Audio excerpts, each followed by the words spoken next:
යාළුවනේ මේ මොකාද කියලා කියන්න පුළුවන් නම් මට කියන්න. ඔබට ඒක ඇඟටත් පරින්ට යනවා. ඒක මහා මුතු දාතිය ගෙම්බෙක්. මේ මොන වගේ ගෙම්බෙක්ද කියලා දන්න අය කමෙන්ට් එකක් දාන්න. යාළුවනේ මම වීඩියෝ කරන්නේත් හරිම බය ගන්න පැන්නා. මේ ඉන්නේ ගෙම්බා.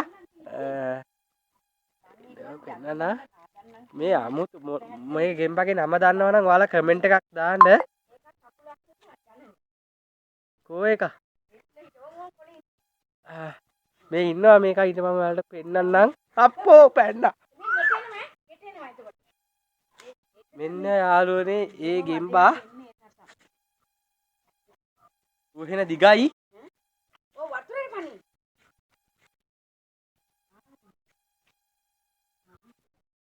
යාළුවනේ මෙන්න මේ ගෙම්බ ගස්නකගෙන යනවා. ඉතින් මෙන්න මේ දිගයි හෙන ගෙම්බා අමුතු දාතිය ගෙම්බෙක්. දන්නවනම් මේකගේ නම මොකක්ද කියලා කමෙන්ට් එකක් දාන්න ඔයාලා හැමෝම. මෙන්න බලන්න මේ ගෙම්බා මු විසයිද නැත්නම් එහෙම විසක් නැද්ද නැත්නම් මේ මු හපන එකෙක්ද එහෙම දන්නවනම් කමෙන්ට් එකක් දාගෙන යන්න.